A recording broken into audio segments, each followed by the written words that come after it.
नमस्कार, मेरा नाम है रिया और एक बार फिर स्वागत है आपका जागरण बिजनेस के स्पेशल कार्यक्रम आज का बाजार में, जहां पर हम बाजारों के बारे में बातचीत करते हैं।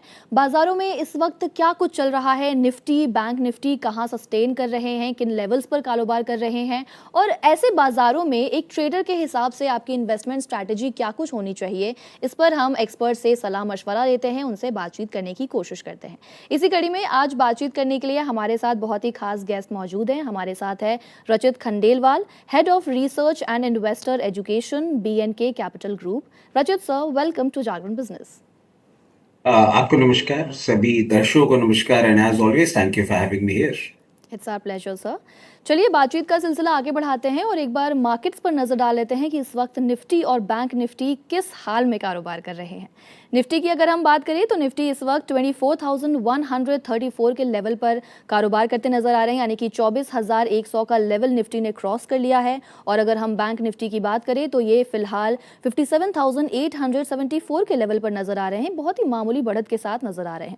आज बाजार की शुरुआत भी काफ़ी दमदार हुई। हम देख रहे हैं कि बाजार जो है वो हरे निशान में कारोबार कर रहे हैं। और इसी के साथ सबसे पहले जो मेरा सवाल होगा रचित सर, वो आपसे यही होगा कि पूरा मार्केट एज अ होल आपको कैसा नजर आ रहा है, मार्केट पे आपका क्या आउटलुक बन रहा है, और निफ्टी और बैंक निफ्टी जिन लेवल पर अभी कारोबार कर रहे हैं उस लेवल पर वो सस्टेन कर पाएंगे या फिर आज क्लोजिंग किन लेवल पर हो सकती है, ये इस पर मेरा पहला सवाल होगा आपसे।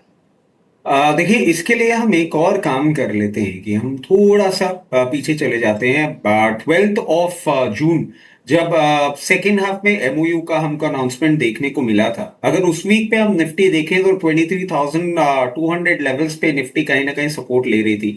वहां से एक बाउंस बैक मूव था और आप बाउंस बैक मूव के साथ देखें 15 जून को 24,000 लेवल्स हमने टेस्ट कर लिए थे। तब से लेकर अब एक हफ्ता हो चुका है, हम 22 जून में हैं और 24,192 एक बहुत क्रूशियल रेजिस्टेंस लेवल है जिसको मार्केट नहीं तोड़ पा रहा है। और कहीं ना कहीं जितना भी एक नेगेटिविटी थी स्ट्रेट ऑफ हॉर्मुज को लेके, क्रूड ऑयल को लेके, वो सब सबसाइड हो गया। बट अब कहीं ना कहीं मार्केट हमारा मैक्रो सिचुएशन जो इकोनॉमी का है उससे क्यूज ले रहा है। जो डेफिसिट ऑफ रेनफॉल का एक डर है वो भी कहीं ना कहीं मार्केट में देखने को मिल रहा है। जी। Q1 के अब रिजल्ट्स चालू हो जाएंगे स्टार्टिंग वीक ऑफ जुलाई। तो वहां पे भी मार्केट कहीं ना कहीं अप्रेंसिव हो रहा है and that is the reason कि मार्केट अभी बहुत ज्यादा, अगर इंडाइसेस या हम ब्रॉड बेस लार्ज कैप की बात करें तो हम्म। बहुत ज्यादा कोई बाइंग इंटरेस्ट नहीं देखने को मिल रहा है। हाँ, हम्म। स्मॉल कैप मिड कैप में अच्छा अपना मोमेंटम है। स्टॉक स्पेसिफिक बाइंग इंटरेस्ट जितना भी है वो हमें देखने को मिल रहा है। उसके साथ जरूर कंटिन्यू रहेगा। मगर कहीं ना कहीं निफ्टी की ट्रेड की अगर आप बात करें तो हायर हम्म। लेवल पे सेल ऑन राइज है। जब तक 24,192 लेवल्स के ऊपर क्लोजिंग और उसके ऊपर फर्स्ट हाफ का सस्टेन मूवमेंट नहीं मिलता, तब तक सेल ऑन राइज की रणनीति ही रहेगी। Bank Nifty has out perform Nifty और जिस तरीके से पोजिशन है फर्दर आपको कहीं ना कहीं परफॉर्मेंस आता हुआ दिखेगा, क्योंकि क्रूड ऑयल अगर कूल ऑफ होता है तो इंटरेस्ट रेट सेंसिटिव्स में जरूर एक बाइंग इंटरेस्ट देखने को मिल रहा है। हम हम्म। समझते हैं 58,400 और उसके बाद सस्टेन मूवमेंट के बाद 59,000 तक का मोमेंटम आपको आता हुआ दिख सकता है। But crucial point bank Nifty का अगर हम बाई साइड ट्रेड देख रहे हैं तो स्टॉप लॉस बन जाता है जो कि निकल के आता है 57,200 लेवल्स। जब तक उसके ऊपर मेंटेन कर रहा है आप बाय साइड ट्रेड जरूर बना के रख सकते हैं। ओके। तो ये हमें रचित सर ने बताया कि आज किन लेवल्स पर निफ्टी और बैंक निफ्टी सस्टेन कर सकते हैं। इसी के साथ बातचीत का सिलसिला आगे बढ़ाते हैं और सबसे पहले हम बात करते हैं रिलायंस इंडस्ट्रीज की, क्योंकि जियो प्लेटफॉर्म्स ने सभी के पास अपने DRHP ड्राफ्ट कर दिए हैं और इसी के साथ ये भारत के इतिहास का शेयर मार्केट का अब तक का सबसे बड़ा IPO माना जा रहा है और माना जा रहा है कि इसका साइज जो है वो लगभग 40,000 करोड़ रुपए तक का हो सकता है। यानी कि अगर हम थोड़ा बैक हिस्ट्री में जाए और हम IPO के बारे में थोड़ा बातचीत कर ले तो Hyundai मोटर्स इंडिया अक्टूबर 2024 में अपना IPO लाई थी जिसका साइज करीब 27,859 करोड़ रुपए का था और मार्केट में तभी उनका डेब्यू हुआ था और कहा गया था कि ये अब तक का सबसे बड़ा IPO है। लेकिन रिलायंस के IPO के आने के बाद, जियो के IPO के आने के बाद ये सबसे बड़ा IPO साबित होगा। ऐसे में रचित सर, अगर हम रिलायंस इंडस्ट्री की स्पेसिफिकली बात करें तो ये एज अ स्टॉक आपको कैसा नजर आता है, इस पे क्या आउटलुक बनता है आपका? देखिए, रिलायंस इंडस्ट्रीज की अगर हम बात करते हैं, हम अपने आप में एक बिजनेस कॉन्ग्लोमरेट की बात कर रहे जी। हैं। आप देखिए, क्रूड हो गया, ऑयल टू केमिकल हो गया, टेलीकॉम हो गया, रिटेल हो गया, you name it and it's there in the setup. जितने भी बाकी सेक्टर्स हैं जिन पे हम फोकस कर रहे हैं, वो भी बिजनेस का पार्ट है। हम्म। रिलायंस जियो का आईपीओ सबसे बड़ा आईपीओ बनने वाला है, बिल्कुल, और ये हम बातें कर भी रहे थे। बट समहाउ जब ये सब चीजें देखते हैं, थोड़ा सा डर लगता है, क्योंकि अगर आप 40,000 करोड़ रुपए मोबिलाइज करने की बात कर रहे हैं, तो that is too much of a quantum that you are trying to pull out of the system. Right. Already आप देखें, एफआईआईज की तरफ से बहुत ज्यादा कंफर्ट नहीं है, डीआईआईज जैसे तैसे मैनेज कर पा रहे हैं मार्केट्स। उस पे आप अगर 40,000 करोड़ का बर्डन डालते हैं, तो थोड़ा सा मार्केट में लिक्विडिटी क्राइसिस तो जरूर फेस होती है। बिल्कुल। उसके साथ साथ मैं समझता हूँ एक बार प्राइसिंग आ जाए, क्योंकि जिस तरीके से अभी रिसेंट टाइम में हमने आईपीओ देखे हैं, हम्म। कंपनीज बहुत ज्यादा प्रॉफिट्स जो हैं वो कहीं ना कहीं सब्सक्राइबर के हाथों में नहीं रखती हैं। अगर आईपीओ मार्केट वैल्यूएशंस के जो भी पैरामीटर्स हम देख रहे हैं, पीयर कंपैरिजन करते हैं, उन पैरामीटर्स में ही आता है, तो मुझे कोई बहुत ज्यादा एक्साइटमेंट है नहीं। हम्म। अब अगर रिलायंस इंडस्ट्रीज की हम बात कर लेते हैं, रिलायंस इंडस्ट्रीज आप देखें कि जियो पॉलिटिकल सिचुएशन के कारण स्टार्टिंग ऑफ द ईयर से प्रेशर पॉइंट में रहा है। मैं समझता हूँ फर्दर अभी आपको प्रेशर पॉइंट ही कंटिन्यूड होता हुआ देखने को मिलना चाहिए। अगर हम टेक्निकल लेवल्स की बात करें, तो टाइम एंड अगेन 1442 1448 लेवल्स है जहां पे हमें सेलिंग प्रेशर फील होता है।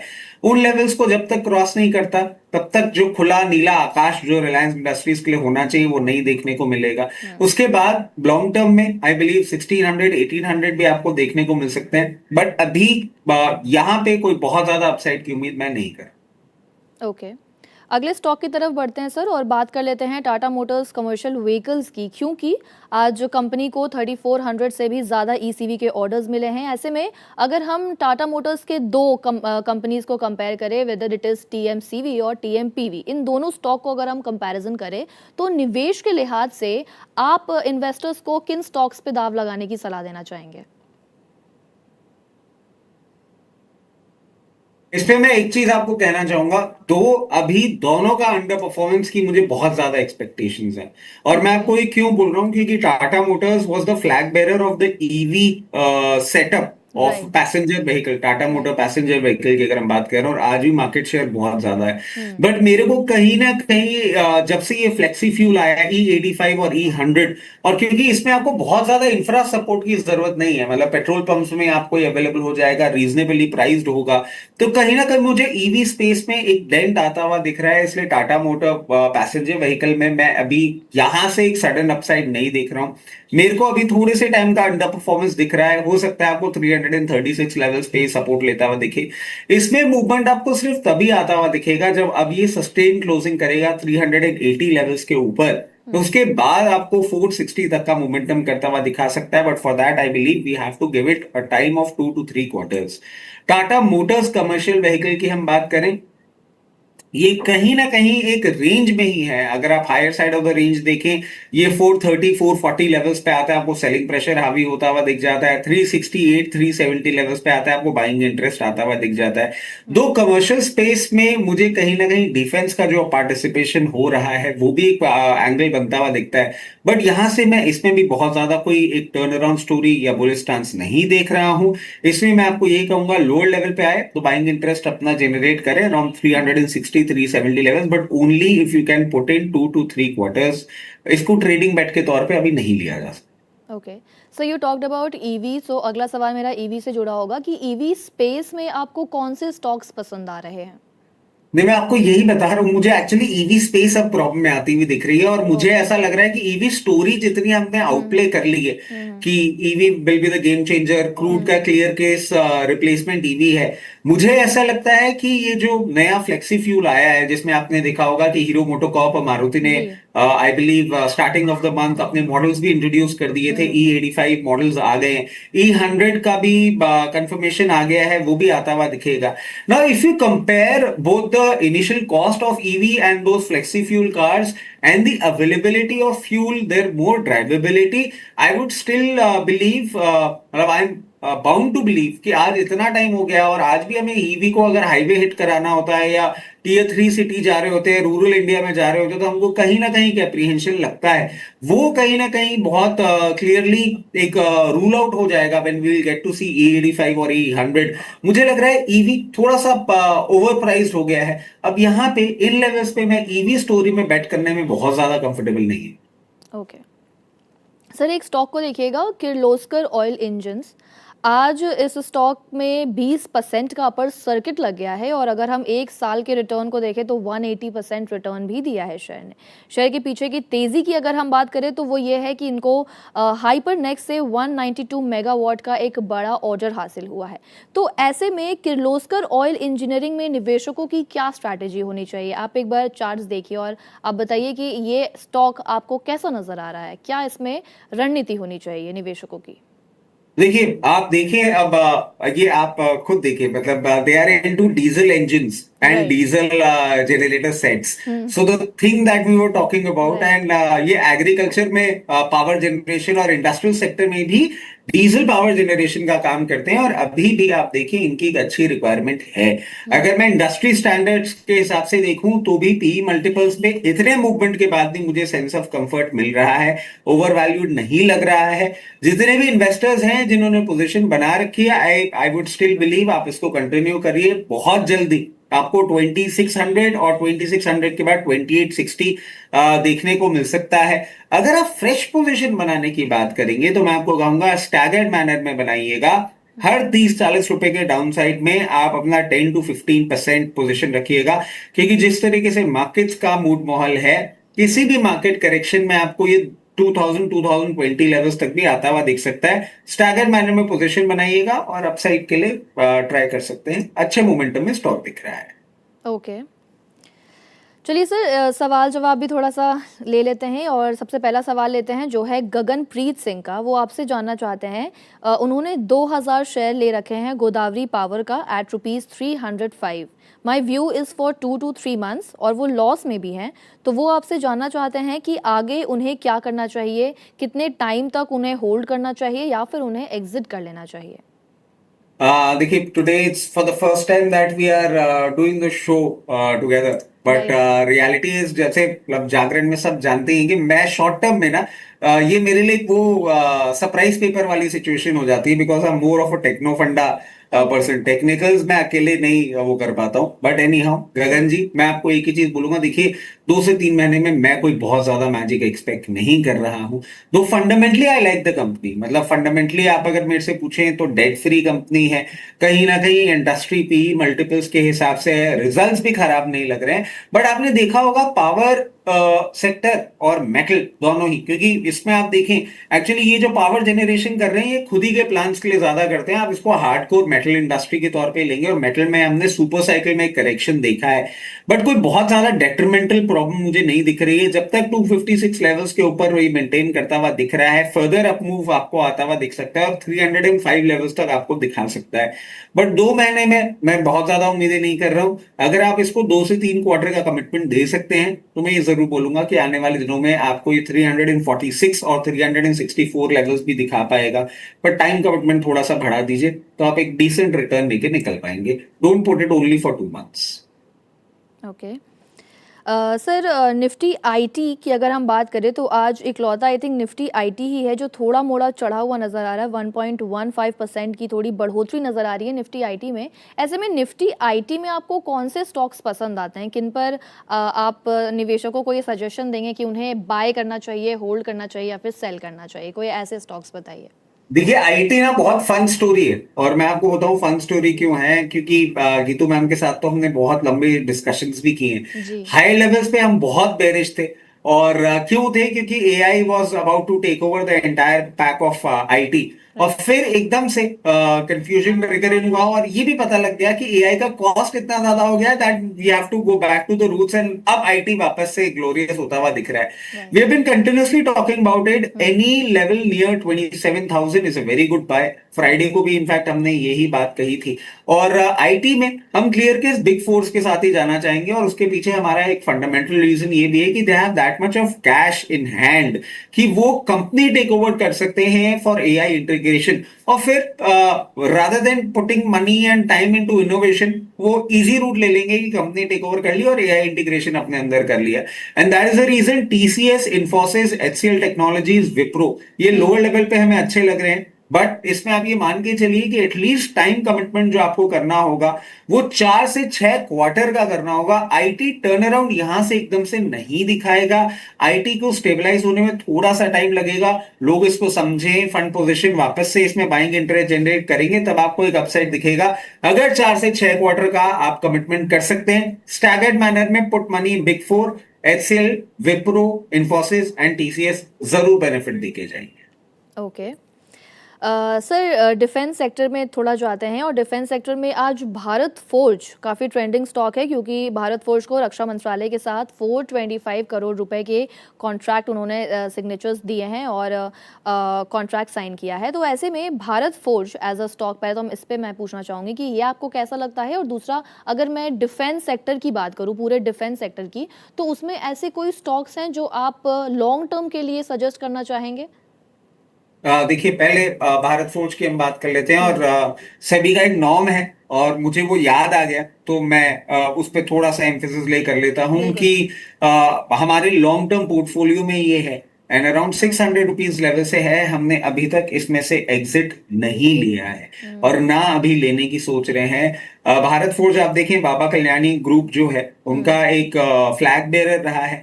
ऑटो एंसिलरी स्पेस में they have perform quite good. Defence में भी अभी जिस तरीके से आ रहे हैं, नए प्रोडक्ट की आर&डी करके ये आगे प्रोडक्ट इंट्रोड्यूस कर रहे हैं। फर्दर अपमूव हम देख रहे हैं। भारत फोर्ज बहुत कंफर्टेबली आने वाले दिनों में आपको 2260 और 2260 के बाद 2600 तक का मूवमेंट करता हुआ दिखा सकता है। जिनके पास पोजीशन है बने रहे, जिनके पास नहीं है स्टैगर्ड मैनर में सीख करिएगा। हाई बीटा काउंटर है और इनफेमसली फेमस है कि किसी भी मार्केट ट्रेंड में ये बहुत हाइपर रिएक्ट कर जाता है। इन लेवल्स पे खरीदना चालू करिए, बट 1893 तक की पोजीशन अपने किटी में रखिएगा। अगर उन लेवल्स तक भी आता है तो पोजीशन कंटिन्यूस करेंगे तो प्राइस वैल्यूएशंस का कंफर्ट आपको देखने को मिल जाएगा। Defence as a pact, defence as a space we are super duper bullish, और आज से नहीं, हम बहुत टाइम से, इनफैक्ट जब मार्केट करेक्ट कर रहा था तब भी गीतू मैम के साथ बहुत बार हमने बात करी है कि डिफेंस और रेलवे ये दो सेक्टर हैं जिसमें हम बहुत ज्यादा बुलिश हैं। डिफेंस में अगर आप ऑल टाइम फेवरेट, क्योंकि अभी बहुत ज्यादा मूवमेंट आ चुका है, चाहे आइडिया फोर्ज हो, पारस डिफेंस हो, अपोलो माइक्रो हमारे रिकमेंडेड लेवल से बहुत ऊपर आ चुके हैं। एक जो बहुत स्टेडी और रॉक सॉलिड स्टॉक है जब हम डिफेंस स्पेस की बात करते हैं, बीईएल। ओके, ये हमें अभी भी अच्छा लगता है और इसका भी मैं आपको एक डिस्क्लेमर ये दे सकता हूं कि अराउंड 268 लेवल से हमारे बाय साइड पोजीशन है, हमने अभी तक एग्जिट नहीं करी है। इन लेवल्स पे भी अट्रैक्टिव लगता है। अगर आप बाइंग इंटरेस्ट अपना जनरेट करना चाह रहे हैं स्टैगर्ड मैनर में करिएगा। अगर ट्रेडिंग बेट ले रहे हैं तो 396 के स्टॉप लॉस के साथ। सबसे पहला टारगेट 464 और उसके बाद 500 तक के भी लेवल्स हम देख रहे हैं in time to come. Defence में this will be our finest play. Okay sir, so you talked about railway, तो हम रेलवे में भी एक स्टॉक को चार्ट्स लगाइएगा प्लीज। रेलवे की एक स्टॉक है आरवीएनएल, रेल विकास निगम लिमिटेड, इसके बारे में बातचीत करना चाहूँगी। टेक्निकल लेवल्स पे आरवीएनएल का जो पैटर्न है, स्टॉक पैटर्न, पहले तो वो काफ़ी मजबूत नज़र आ रहा है फिलहाल, और इसके लेवल्स देखिएगा और ये बताइएगा कि जो पुराने निवेशक हैं उनको इस स्टॉक में क्या करना चाहिए, उनको बाय करना चाहिए, होल्ड करना चाहिए, या फिर सेल ऑफ कर देना चाहिए? देखिए, मैं आपको एक चीज इसमें बताना चाहूंगा कि रेलवे एज अ स्पेस में मैं समझता हूँ we have been bullish since the very inception of it, और रेलवे नहीं चल रहा है, मतलब ये एक प्रॉब्लम है और let's accept the fact. But railway में हम बुलिश क्यों हैं, इसके पीछे का मैं आपको एक सिंपल साइकी दे देता हूँ, that because this time what we have seen कि अगर स्टेट ऑफ हमास या इंटरनेशनल फैक्टर्स में कोई प्रॉब्लम आती है, क्रूड शॉर्ट सप्लाई होता है, हम लॉजिस्टिक्स और ट्रैवल मैनेज नहीं कर सकते। A country like India, wherein if I'm correct with my figures, we are importing more than 86% of the crude oil that we need. तो उसमें अगर स्मूथनेस चाहिए तो railway is the only alternative, and thankfully हम electric convert हो चुके हैं railways में। तो I am expecting wagon industry और मतलब गुड्स ट्रेन और जो पैसेंजर ट्रेन हैं उसमें नए एडिशन होने चाहिए। बट कहीं ना कहीं गवर्नमेंट और चीजों में इन्वॉल्व है, डिफेंस स्पेस में इन्वॉल्व है, और थोड़ा सा फंड्स का भी क्रंच है, इसीलिए हम इतने सारे ओएफएस वगैरह देख रहे हैं। I believe second half of the year में रेलवे में आपको एक अच्छा ऑर्डर बुक भी आता हुआ दिखेगा और मोमेंटम भी आता हुआ दिखेगा। अब आ जाते हैं रेलवे एज आरबीएल में। आरबीएल में आप देखें, हमने पहले भी starting of the month her alternate day एक ऑर्डर आते हुए देखा था, और कहीं ना कहीं स्टॉक ने परफॉर्म करने की कोशिश करी, बट अभी भी ये स्टॉक कोई ट्रेंड चेंज होता हुआ नहीं दिख रहा है। एक हल्का सा सप्लाई पॉइंट है 264, जो कि इसका 50 डे मूविंग एवरेज है, उसके ऊपर है 304। तो अगर आप आरबीएल का एक्चुअल मोमेंटम अनलीश होते हुए देखना चाहेंगे, तो मैं सजेस्ट करूंगा कभी भी आपको 306 के ऊपर क्लोजिंग करता हुआ दिखाएगा, उसके बाद ये एक्चुअल मोमेंटम अपना स्टार्ट करेगा। 390 और 390 के बाद ये आपको 440, अरे 480 एंड 600 तक के भी लेवल दिखा सकता है। It's a very potent counter, but railway announcements के लिए वेट कर रहा है और उसके स्टॉक्स इन्वेस्टर्स का पेशेंस टेस्ट कर रहे हैं। आई बिलीव बहुत जल्दी आपको अनाउंसमेंट्स भी मिलेंगे और इन स्टॉक्स में मूवमेंट भी मिलेगा। चलिए, आरवीएनएल पे सर ने उनकी स्ट्रैटेजी बता दी है और आगे अगले स्टॉक की तरफ बढ़ेंगे जो है एफएमसीजी की कंपनी